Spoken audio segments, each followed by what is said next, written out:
잃지 않는 방법이라는 제목으로 하나님 말씀을 증거하겠습니다. 우리가 사는 이 세상 참 돌아보면은 정말 광야 같은 인생길인 것 같습니다. 어디가 길인지 어디가 방향인지 제대로 가고 있는지 이것이 옳은가 저것이 옳은가 헷갈리기도 하고 또 잘못된 길을 가서 우리가 낙심하고 상처를 받기도 합니다. 정말 광야 같은 인생길에서 우리가 길을 잃지 않고 제대로 걸으려면 어떤 기준으로 걸어가야 할까? 오늘 팔복이라는 나와 있는 이 말씀을 통해서 함께 은혜를 나누고자 합니다. 매주 수요일과 금요일은 전도를 나가고 있죠. 수요일 같은 경우는 교회 주변과 남산중학교 전도를 나가는데요. 오늘 전도하면서 느낀 생각이 지난 8월, 7월까지는 전도하는 분들이 제법 보이셨는데 8월 달, 9월, 10월 달 지나가도 그때 나왔던 교회 전도팀이 보이지 않더라고요.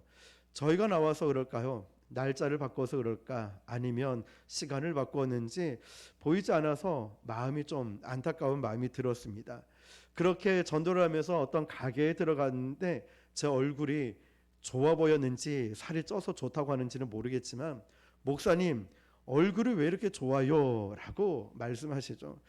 그래서 또 이어지는 말씀이 목사님 교회 가면 얼굴이 다 그렇게 좋아집니까? 라고 물어보시길래 네, 교회 오시면 얼굴이 다 좋아집니다.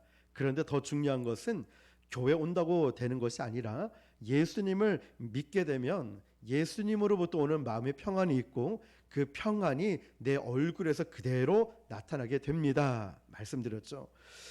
우리는 복음을 전해야 되는 것을 압니다. 그래서 말로 복음을 전해야 되고 때로는 교회를 전도해서 앉혀 놓아야 이게 전도지라는 생각에 어떤 부담감이 생기고 강박관념 때문에 어떤 데는 전도를 시작조차 못할 때가 있습니다. 그런데 저는 전도하면서 느껴지는 것은 말로 전하는 것도 참 중요하고 또 전도지로 전도하는 것도 중요하지만 내 얼굴이 천국 복음 전도지가 되어서 전도할 때에 훨씬 더 강력한 복음의 능력이 나타나는 줄 믿습니다.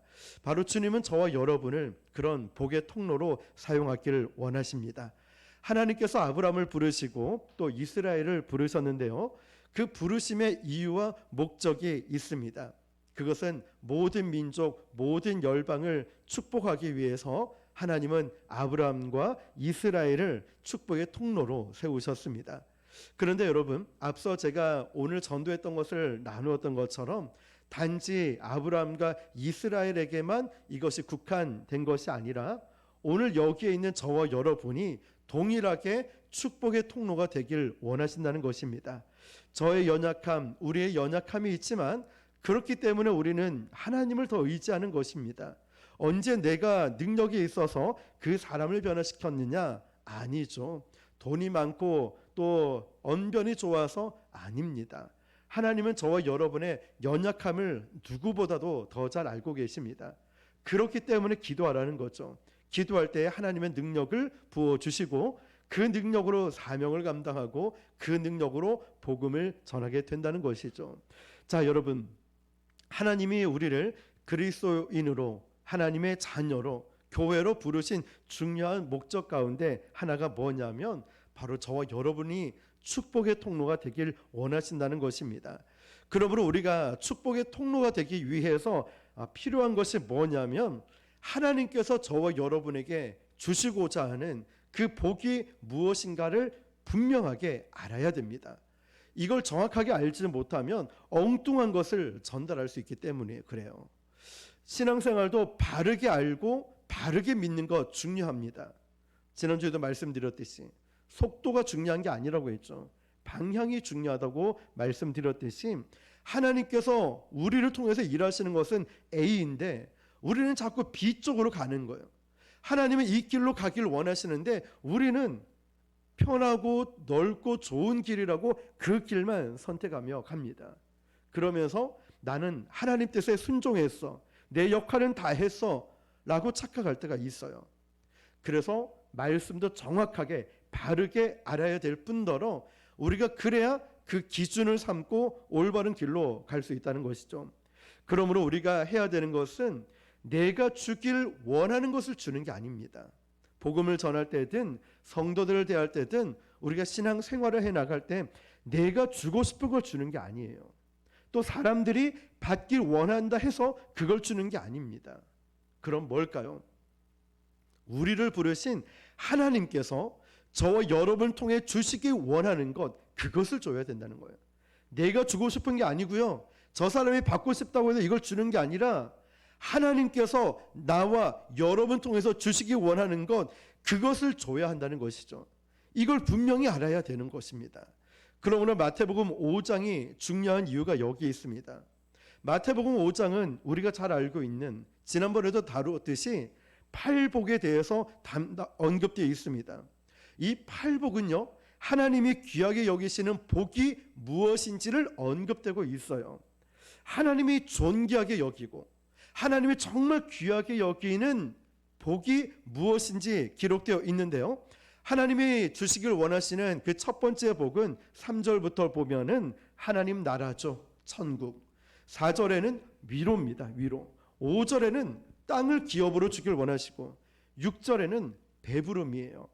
시편 23편 1절에 언급되어 있는 전혀 생각지 못한 부족함 없는 이 상태, 배부름.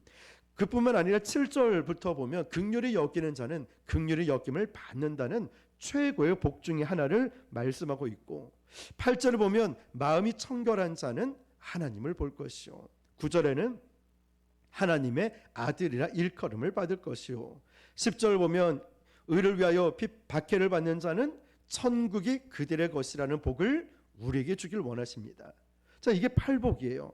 한 번 더 정리해 볼까요? 첫 번째, 심령이 가난한 자는, 즉 지난번에 배웠죠, 푸토코스, 절박함, 간절함, 애절함, 갈급함을 가지고 있는 자는 하나님 나라, 천국이 저들의 것임이라고. 애통하는 자, 하나님 위로를 주시고, 온유한 자는 땅을 기업으로, 의에 줄이고 목마른 자는 배부름, 만족함, 부족함이 없는 만족함을 주시고, 또 다섯 번째를 보면 다른 사람을 긍휼히 여길 줄 아는 자는 내가 긍휼히 여김을 받을 것이고, 여섯 번째는 마음이 청결한 자는 하나님을 감히 볼 수 있는 놀라운 복을 주시고, 화평케 하는 자에게는 하나님의 자녀라 일컬음을 받는 복을 주시고, 마지막 여덟 번째 팔복은 의를 위하여 박해를 받는 자는 첫 번째 복과 똑같이 하나님 나라인 천국을 주길 원하십니다. 자, 이게 하나님께서 저와 여러분에게 주시길 원하는 8가지 복입니다. 자, 제가 한번 질문을 해볼게요. 속으로 대답해 보세요. 혹시 이 8가지 팔복 중에서 여러분 정말 받고 싶은 복이 있습니까? 이 8가지 팔복 중에 내가 정말 소유하고 싶은 복이 있습니까? 내가 정말 모든 것을 다 털어서라도 헌신하고 내 물질과 내 건강과 시간을 다 투자해서 어떤 대가를 치러서라도 꼭 이 복은 받고 싶습니다 라고 하는 복이 있습니까? 한번 속으로 대답해 보세요. 혹시 없지는 않습니까? 예수님은 이게 복이라고 말씀하고 계시지만 여러분, 정확하게 나에게는 에이, 그게 무슨 복이야, 그렇게 혹시 생각하진 않습니까? 물론 이 8가지 복을 다 받으면 좋습니다.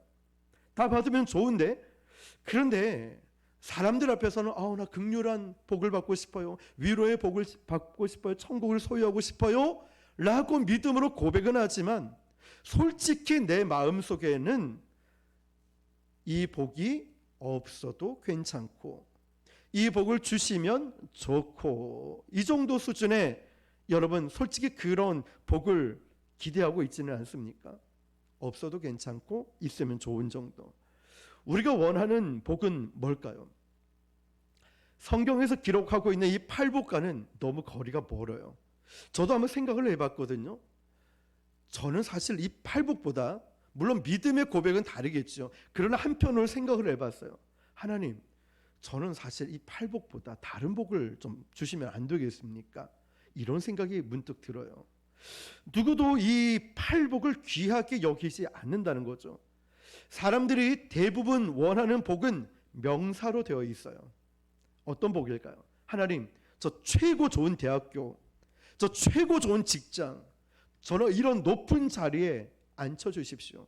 저는 직분을요, 최고 높은 직분, 또 어떤 명예를, 또 어떤 어마어마한 이 금액의 대박나는 물질의 복을, 어떤 권력을, 아니면 제 주변에 이런 인맥들을 주십시오. 사실 저도 어쩌면 우리도 하나님께 구하는 복은 이런 명사로 물질이나 건강이나 집이나 자동차나 취직해서 좋은 직장에 좋은 배우자 등등, 이것이 나에게 복이라 생각해요. 그것이 진짜 복처럼 여겨지는 거죠. 한번 여러분 자신 생각해 보세요. 예수님이 말씀하시는 이 팔복하고 내가 원하는 팔복하고 차이점이 무엇일까? 대부분의 사람들은요, 인생을 표현할 때 산을 비유를 합니다. 산 정상에 올라가는 등산을 비유를 합니다. 산에 올라갈 때는 목표가 있죠. 정상까지 올라가겠다는 그 목표를 합니다. 자, 그래서 그 정상, 그 방향으로 올라갑니다. 가다 보면 얼마만큼 가야 되는지도 알죠. 처음 등산을 하기 시작할 때 참 거짓말하는 사람 많더라고요. 한참 올라가는데 어유 아저씨 거의 다 왔습니다. 10분만 가면 됩니다. 1시간 2시간 더 가야 되더라고요. 근데 10분만 가면 됩니다. 이 말만 믿고 또 한참은 올라가요. 힘내서. 정상이 있고 목표가 있기 때문에 우리는 이 정도 하면 되고 이 방향으로 가면 될 것 같다라고 해서 온갖 노력을 쏟아붓습니다.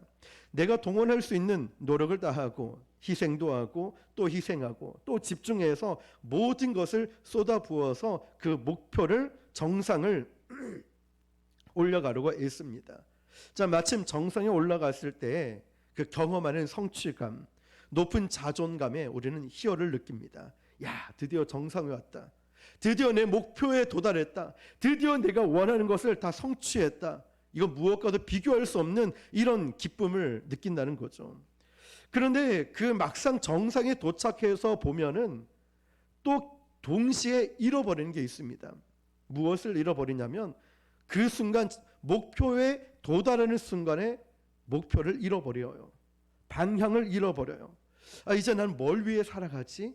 이것도 정복하고 이것도 했는데 너무너무 좋은데 성취감이 있음에도 불구하고 아이러니한 것은 그 목표에 도달하는 그 순간에 목표를 잃어버리고 방향을 잃어버린다는 거죠.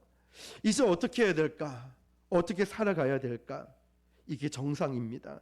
왜냐하면 정상 그 자체가 목표였고 방향성이었기 때문에 그렇죠. 자, 그 다음에는 뭔가를 성취하고 뭔가 이루어지고 난 다음에는 왠지 모르게 공허함이 있습니다. 두려움이 있어요. 어떻게 살아가야 될지. 흔히 성경은 이렇게 인생을 산에 올라가는 것을 비유로 합니다. 그런데 성경에서 보면은 이 인생을 뭐라고 비유하냐면 광야를 걷는 것으로 비유를 합니다. 광야를 걷는 것과 산에 오르는 것 완전히 다르죠. 산에 오르는 것은 목표가 보입니다. 정상. 그리고 방향도 알 수 있고 얼만큼 더 가야 되는지, 얼마나 노력해야 되는지 산에 올라가는 건 보입니다. 그런데 광야는 어떨까요? 목적, 도착지가 보이지가 않습니다. 내가 얼만큼 더 가야 될지 도무지 알 수가 없어요. 목적지가 보이지 않기 때문에 방향도 알 수 없습니다. 이 방향이 맞는지 저게 맞는지 늘 의심 가운데 있는 것이 광야라는 것이죠. 마치 우리 인생처럼 말이죠. 광야에도 반드시 방향은 필요합니다. 그래서 똑똑한 사람은 그곳에서, 사막에서, 광야에서 지도를 그립니다. 방향을 딱 만들어 놓아요. 그런데 모래폭풍이 한번 훅 불고 나면 그 지도는 순식간에 필요가 없어집니다. 하루아침에 이 언덕이 모래폭풍 불고 나면 저쪽에 언덕이 올라와 있고 30-40년 만에 한 번씩 내리는 폭우가 광야의 사막에 내리면 그가 똑똑하게 지혜를 모아서 만든 그 지도는 아무 필요 없게 되기 때문이죠. 마치 코로나 상황을 한번 보십시오. 누가 예상이나 했겠습니까? 코로나 한번 오고 나니까 우리가 세웠던 모든 계획들 한순간에 다 무너지지 않습니까? 우리 인생의 건강일 수 있어요. 나는 힘을 믿고 내 건강만큼은 나는 잔병치레하지 않아서 나는 믿을 수 있어. 어떤 사람은 물질일 수 있어요. 내 돈 저축해 놓고 적금 들어 놓고 내가 투자해 놓은 것만큼 절대로 나는 그걸 믿고 있어. 어떤 사람은 직장일 수 있어요. 이것은 내 평생 직장이야. 믿는 사람일 수도 있습니다. 그런데 어떻습니까? 믿고 있던 이 모든 것이 한순간에 사라져버리고 배신당할 수 있는 게 인생이라는 거죠. 그래서 인생은 산에 올라가는 것이 아니라 광야를 걷는 것과 같습니다. 내가 믿고 있던 이것이 언제 사라질지 모르기 때문이죠. 자, 그러므로 오늘 말씀 제목처럼 우리의 인생은 광야 같은 인생길에서 무엇을 방향 삼아 걸어가야 그 길을 잃어버리지 않고 엉뚱한데 헛수고하지 않고 전심으로 우리가 올바른 방향으로 살아갈 수 있을까요? 내 눈에 보이는 언덕이 아닙니다. 내 눈에 보이는 저 사람도 아니에요. 그렇다면 뭘 의지해야 될까요? 명확한 기준이 있어야 돼요. 그 기준은 변하지 않는 것이어야만 합니다. 내가 믿었던 사람도 한순간에 등 돌릴 수 있고요. 내가 믿었던 물질도요, 한순간에 날아가 버릴 수 있고요. 건강도 마찬가지고요. 내가 가지고 있던 모든 것들이 한순간에 잃어버릴 수 있어요. 그러면 내가 무엇을 믿고 이 땅을, 이 인생을 살아가야 될까요? 변하지 않는 기준, 마치 어떤 환경에도 영향받지 않는 하늘에 떠 있는 북극성과 같이 우리 인생의 방향을 삼아야 될 그 기준은 과연 무엇일까요? 어떠한 광야를 가도 절대로 길을 잃지 않는 그 비결, 그 방법은 무엇일까요? 이사야 40장 8절은 이렇게 기록합니다. 풀은 마르고 꽃은 시드나 우리 하나님 여호와의 말씀은 영원하리라. 아멘. 믿으십니까? 여러분, 하나님 말씀을 내 인생의 기준으로 삼아야 내 인생이 흔들리지 않는 거예요. 지금은 어쩌면 이 말씀이 와닿지 않을 수 있어요. 지금은 이 팔복이요, 귀하지 않을 수도 있습니다. 그러나 변하지 않는 한결같은 어떤 상황, 환경에도 요동치지 않는 그 하나님의 말씀을 내 삶의 기준으로 삼아야, 내 방향으로 삼아야 흔들리지 않는 거예요. 누가 내 옆에서 자꾸만 신앙을 흔들고 왜 유별나게 교회 가서 헌신하고 봉사하고 왜 그렇게 기도를 오래 하고 왜 하나님을 위해서 왜 그렇게 사냐 등등 자꾸만 우리를 흔들어 놓는 요소들이요, 곳곳에 막 폭탄처럼 깔려 있습니다. 예배 드리지 마, 기도하지 마, 전도하지 마, 헌신하지 마. 또 어떤 세상적인 유혹들이 계속해서 우리에게 닥쳐옵니다. 그렇기 때문에 광야 같은 인생길을 걸어갈 때 변찮는 하나님의 말씀이 내 인생의 기준으로 삼고 내 인생의 방향으로 삼고 내 인생의 기초로 삼아가는 법을 배워야 하는 줄 믿습니다. 그거 배워야 돼요. 내 인생은 어떤 어려움이 있어도 하나님 말씀 앞에, 하나님의 그 말씀 앞에 내 기준을 삼고 나는 절대로 흔들리지 않겠다. 누가 뭐라 해도 지난 주일 말씀처럼 큰 믿음을 갖는 거예요. 올바른 방향을 가져야 되죠. 뿐만 아니라 그 믿음은 순수해야 돼요. 너무 머리 굴리고 너무 내 생각으로 잣대를 대는 것이 아니라 주님 말씀하시면 그대로 순종하겠습니다. 하나님 말씀하시면 저 이유 변명되지 않고 아멘 순종하겠습니다. 이런 믿음 말이죠. 지금 내 삶에 이 팔복이라는 말씀이 사실은 와닿지 않을지 몰라도요, 우리는 이 복, 이 말씀을 붙잡아야 됩니다. 한번 볼까요? 화평케 하는 사람의 가치 여러분 아십니까? 이 화평케 하는 사람은요, 이 사람만 가면 갈등이 있던 어떤 공동체, 어떤 모임에 이 사람이 감으로 통하여서 잠잠해져요. 저 사람만 오면, 저 성도만 오면은 갈등과 분열이 일어난 곳에 그 모든 것이 잠잠해져요. 근데 반대로 어떤 사람만 가면은 오히려 더 갈등이 심해지는 사람이 있고 긴장감이 막 돌아요. 어떤 느낌인지 아시겠죠? 막 이 사람이 왔는데 막 서로 못 잡아먹어서 으르렁 걸려요. 막 갈등이 발생해요. 혹시 화평케 하는 사람의 가치를 아시겠습니까? 어떤 사람은요, 그냥 그 사람 옆에만 있으면 위로가 되는 사람이 있어요. 위로가 되는 사람의 가치 얼마나 귀한지 아십니까?